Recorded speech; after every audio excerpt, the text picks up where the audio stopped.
श्री सद्गुरु महाराज की।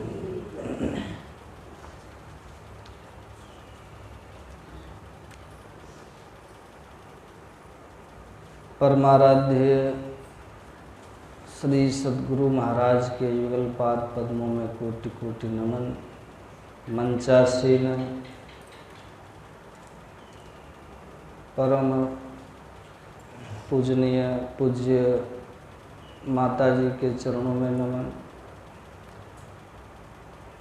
उपस्थित परम आदरणीय सत्संग प्रेमी महानुभावों, धर्मानुरागिनी माताओं एवं धर्मशिला बहनों,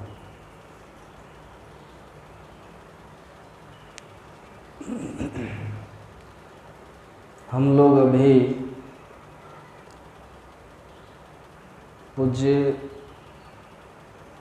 माता जी से सुन रहे थे कि जो पाठ है वह यम और नचिकेता का संवाद है। और आपने सुना, आप लोग सुने होंगे, नचिकेता पिता के क्रोधित होने पर मृत्यु को दान किए जाने के बाद जब यमराज के यहाँ गए और यमराज उनसे प्रसन्न होकर 3 वरदान मांगने को कहा। पहले वरदान में उसने अपने पिता के लिए क्षमादान मांगा, दूसरे वरदान में उसने यज्ञ की महिमा की बात पूछी, तीसरे वरदान में उसने आत्मा के रहस्य को जानने का प्रश्न किया। और जब नचिकेता ने पूछा कि कुछ लोग कहते हैं कि आत्मा है, कुछ लोग कहते हैं कि आत्मा नहीं है। पंखा बंद करिए, उधर भी बंद करिए। आत्मा है, मैं वही आत्मा हूँ, तो जन्म और मरण का जो ये चक्र है, इस चक्र से मुक्ति का क्या उपाय है? हे यमराज, जब मनुष्य अपने शरीर का त्याग करता है, जीव जब मनुष्य शरीर का त्याग करता है तो उसको आपके मेहमान बनने पड़ते हैं।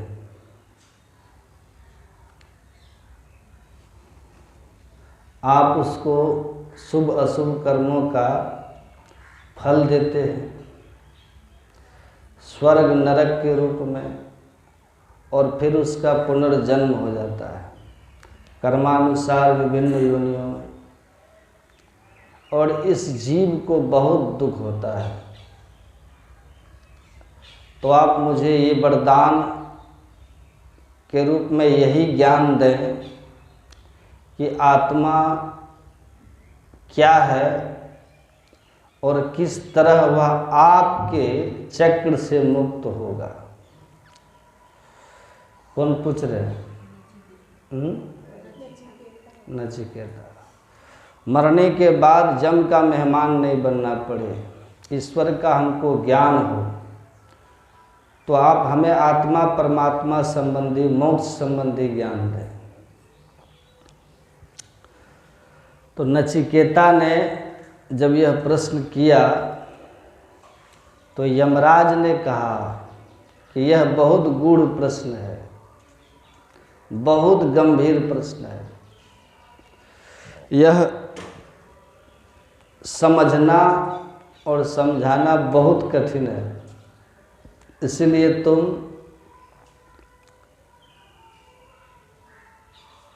क्या करो,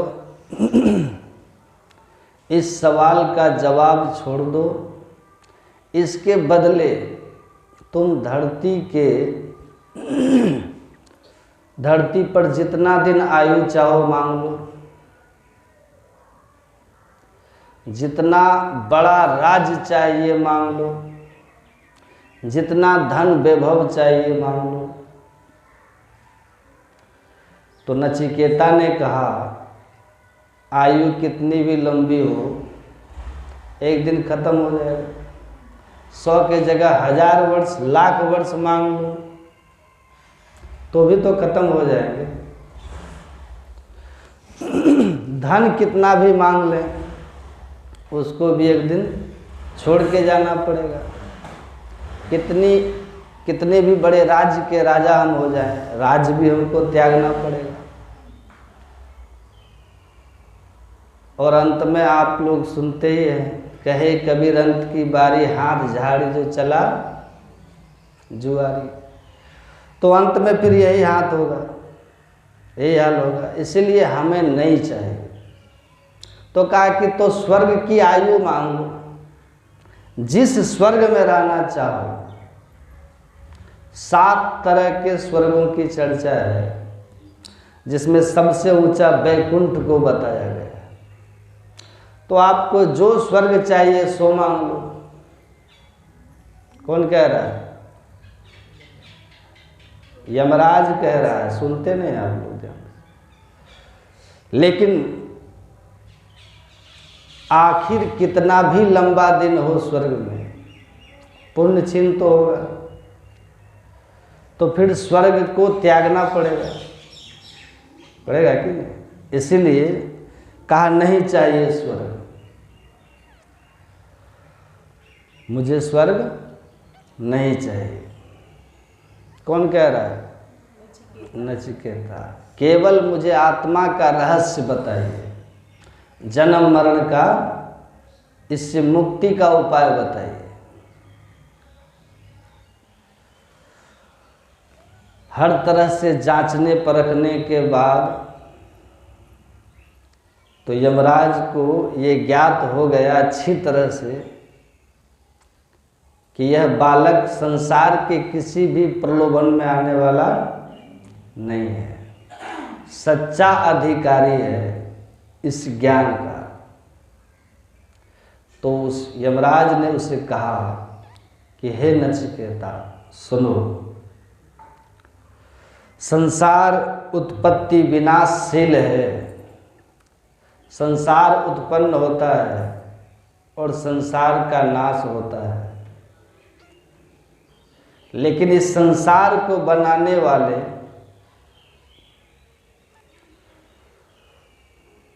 वो भी नाश होते हैं क्या? उसे परम प्रभु परमात्मा कहते हैं। और जो परमात्मा है, संसार का जो निर्माता है, वह परमात्मा इस संसार में रहते हुए भी संसार के बनने बिगड़ने से उसके ऊपर कोई असर नहीं होता है। संसार बनता है, बिगड़ता है, परमात्मा में कोई फर्क नहीं पड़ता। वह सर्वव्यापक है, वो सब में समाया हुआ है, सब जगह है, अनादि है, अनंत है, महत् तत्व से भी ऊपर है, ध्रुव है, निश्चल है, जिसका कोई ओर छोर नहीं है। आप आकाश का कोई अंत बता सकते हैं कि आकाश कहाँ तक है? इसलिए हमारे गुरु महाराज कहते हैं प्रभु जी व्यापक जनु गगन रहा। आकाश में बादल आते हैं, वर्षा होती है, फिर बादल समाप्त हो जाते हैं। बादलों का आना और जाना कहाँ होता है? बनना बिगड़ना कहाँ होता है? आकाश में। लेकिन आकाश उससे बिल्कुल निर्लिप्त है, आकाश पर कोई फर्क नहीं पड़ता है। वैसे संसार का बनना बिगड़ना परमात्मा में होता है। परमात्मा उसी को आत्म तत्व कहते हैं। उसका न जन्म होता है न मृत्यु होती है। ऐसे जन्म और मरण से रहित, परे, अनादि, अनंत ध्रुव निश्चल तत्व को जान लेने पर ही जीव मृत्यु के मुंह से छूट जाता है। कहा तब महाराज हमें आप उसको जानने का उपाय बताइए। वह परमात्मा जो सब जगह है, सब में है। किस तरह है? कहते हैं मेहंदी में लाली, दूध घी में, आ फूल में बास समान, आ सब में व्यापक सबते न्यारा, सब घट एक ही राम। एको देव सर्वभूतेषु गूढ़ सर्वव्यापी सर्वभूतांतरात्मा कर्माध्यक्ष सर्वभूताधिवासो साक्षी चेतो विवरम निर्गुणस्य। कहते हैं वो एक ही सब में समाया है। तो मेहंदी में लाली की तरह है। मेहंदी के पत्ते को आप लोग देखते हैं वो हरा होता है, लेकिन उस पत्ते के कण कण में लाली छिपी होती है। दूध के कण कण में घी छिपा होता है, पर घी नजर नहीं आता, लाली नजर नहीं आती पत्ते की। फूल नजर आता है, सुवास उसके अंदर की नजर नहीं आती। उसी तरह सब में व्यापक सबते न्यारा, सब में है, और सबसे अलग है। एक ही राम, एक ही परमात्मा। ऐसा नहीं कि हाथी का अलग परमात्मा है, कुत्ता में अलग परमात्मा है, हम में अलग है, आप में अलग है, आदमी में अलग परमात्मा है, देवता में अलग परमात्मा है। ऐसा नहीं है, परमात्मा अलग अलग नहीं है। ध्यान से सुनिए, वो एक ही एक है। आप पढ़िएगा शंकराचार्य का, जगत गुरु शंकराचार्य साधना में अभी वो पूर्णता को प्राप्त नहीं किए थे, उस समय की घटना है। श्रीमदाद शंकराचार्य की जीवनी में है वो पुस्तक। काशी गए थे, गंगा स्नान करके।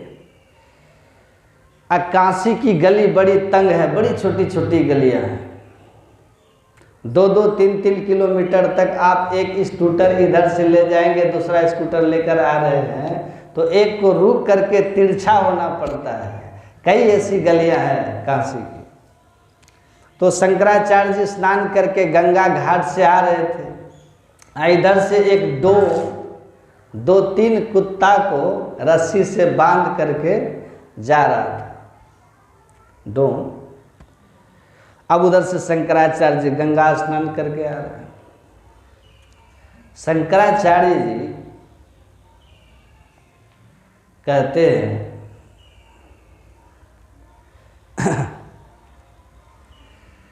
है जी, तुम एक साइड हट जाओ, अपने कुत्ते को रोको,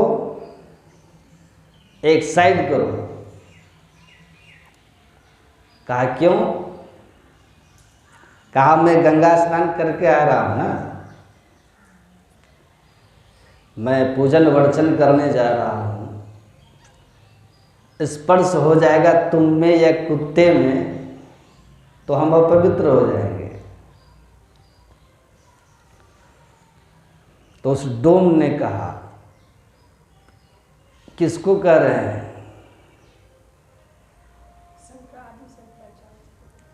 किसको कह रहे हैं हटने के लिए? डोम कह रहा है। किस में सटने से आप अपवित्र हो जाएंगे?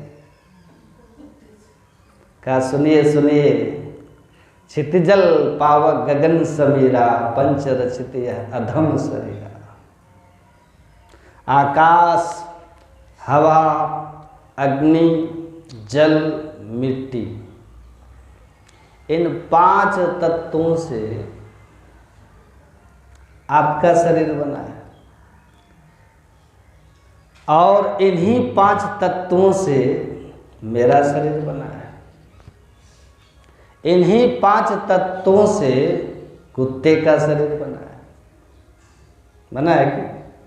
तो मिट्टी में मिट्टी सटे, हवा में हवा सटे, पानी में पानी, अग्नि में अग्नि।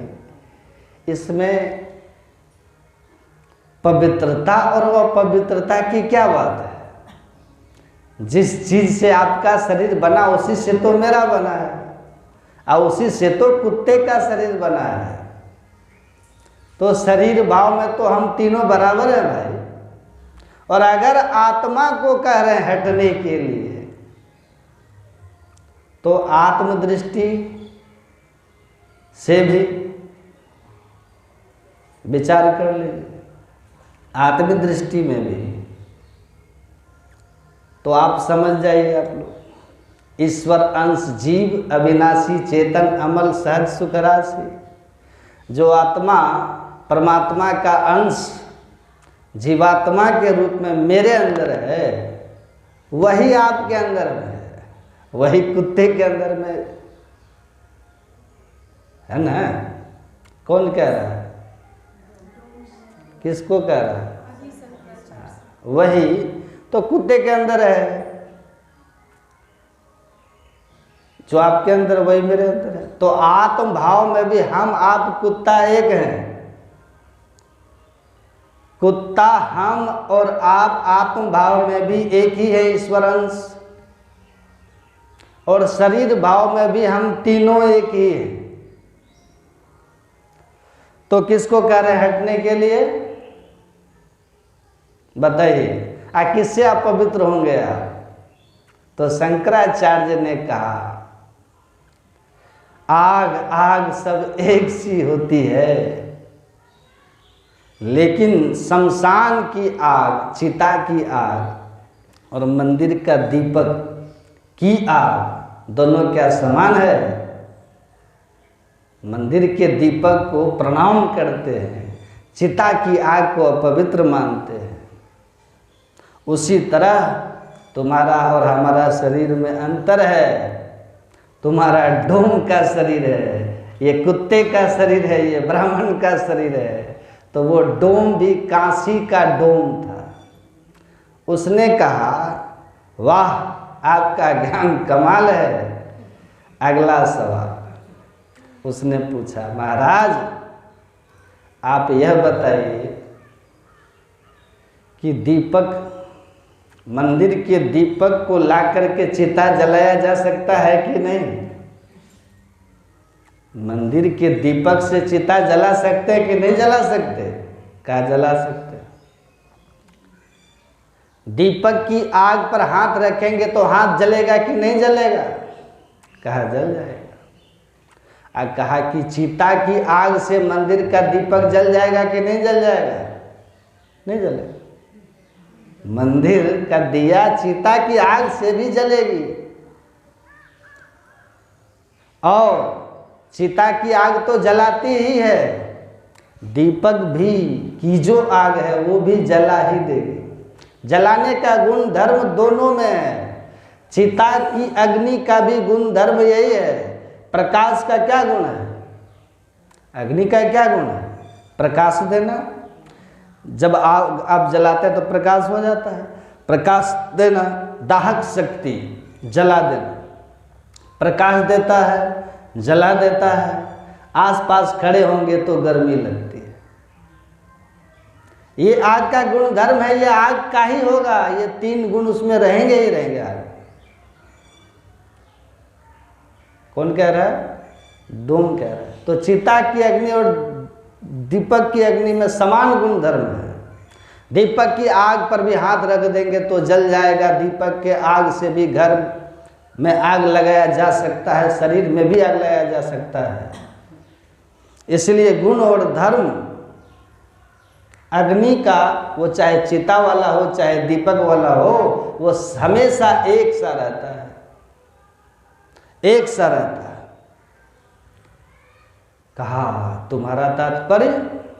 कहा मेरा तात्पर्य यही है महाराज कि जब तक मनुष्य की दृष्टि चिता पर रहेगी और मंदिर पर रहेगा, चिता और मंदिर पर जब तक आपकी दृष्टि रहेगी तब तक आप द्वैत में रहोगे, द्वैत में रहोगे, भेद दृष्टि होगी।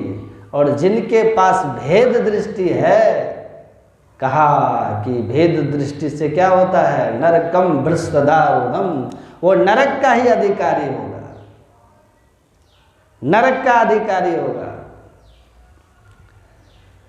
तब गुरु महाराज जी क्या कहते हैं हमारे? द्वैत प्रपंच के सागर बूढ़ो असहो दुख भारी। जब आपके अंदर में द्वैत दृष्टि है, भेद दृष्टि है, तो भेद दृष्टि नरक की दृष्टि है, नरक ले जाने वाली दृष्टि है, संसार में दुख का कारण है। तो शंकराचार्य कहते हैं, शंकराचार्य एकदम से झपट के उनके पैर छूने के लिए बढ़े तो वो पीछे हट गया डोम। कहा आप सन्यासी हैं, मैं गृहस्थ हूँ, आप मुझे प्रणाम न करें। शंकराचार्य जी कहते हैं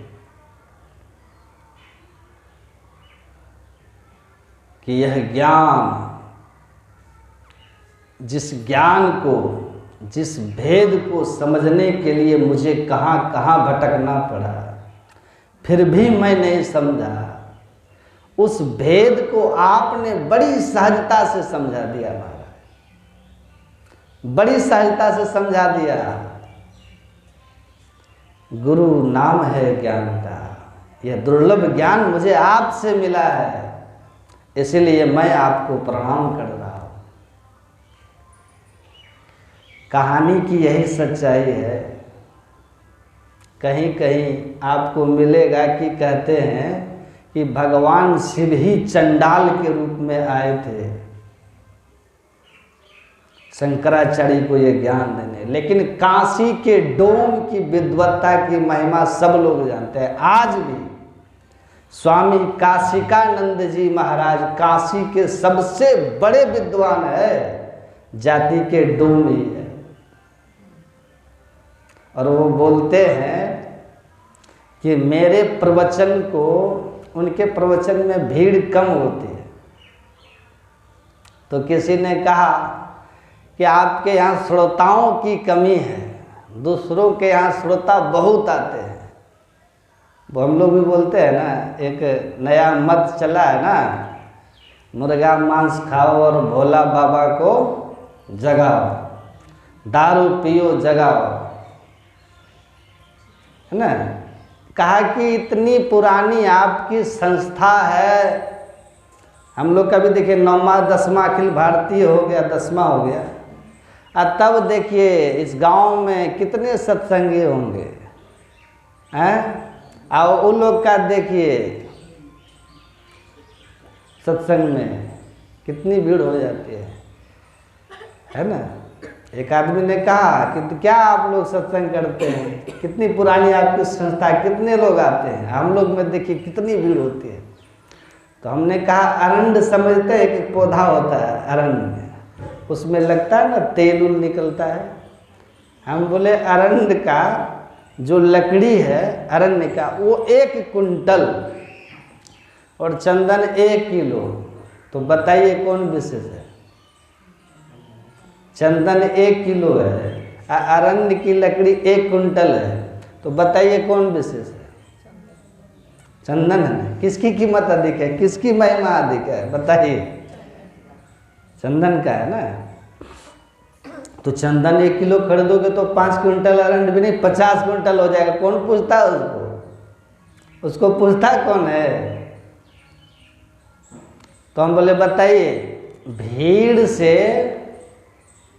भीड़ तंत्र जो होता है ना, वो चुनाव में भीड़ से फैसले होते हैं कि किधर भीड़ अधिक होती है। 51 मूर्ख भी एक तरफ हो जाते हैं ना, तो 49 विद्वान के मत का कोई अर्थ नहीं रहता राजनीति में। लेकिन धर्म जो होता है ना, ये बहुमत से नहीं होता। धर्म बहुमत से नहीं चलता, धर्म ग्रंथ से चलता है। धर्म तो ज्ञान से चलता है। कौन से धर्म ग्रंथ से वो लोग का भाई मत चला है, बता सकते हैं?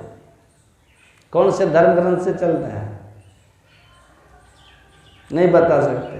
तो बहुमत नहीं चाहिए, यहाँ बहुमत नहीं है, यहाँ तो शास्त्र मत है। यहाँ न पक्षपात कछु राखो, वेद पुराण संत मत भाखो। वो लोग बताइए कौन से ग्रंथ में। हम लोग तो वेद पुराण, अभी आपको हमने वेद का ही अंश है ये कठोपनिषद, कृष्ण यजुर्वेद का, कृष्ण यजुर्वेद का अंश है कठोपनिषद। आपको हमने वेद से सुनाया, वो लोग कौन से वेद से सुनाते हैं भाई। हम लोग रामायण से सामने पाठ करते हैं, वो लोग के यहाँ कौन ग्रंथ से होता है। होता है कोई ग्रंथ, न शिव पुराण है, न योग सिखोपनिषद है, न सिख, एक परंपरा है, चल गया, सस्ता सौदा है, सस्ता सौदा हे एकरा में कुछ लागे छे, खा पियो जे आत्मा मांगे छे, सब ठीक छे, है ना। बस एक ठो रुद्राक्ष ले ला, हो गेले नमः शिवाय, चेला हो गेले।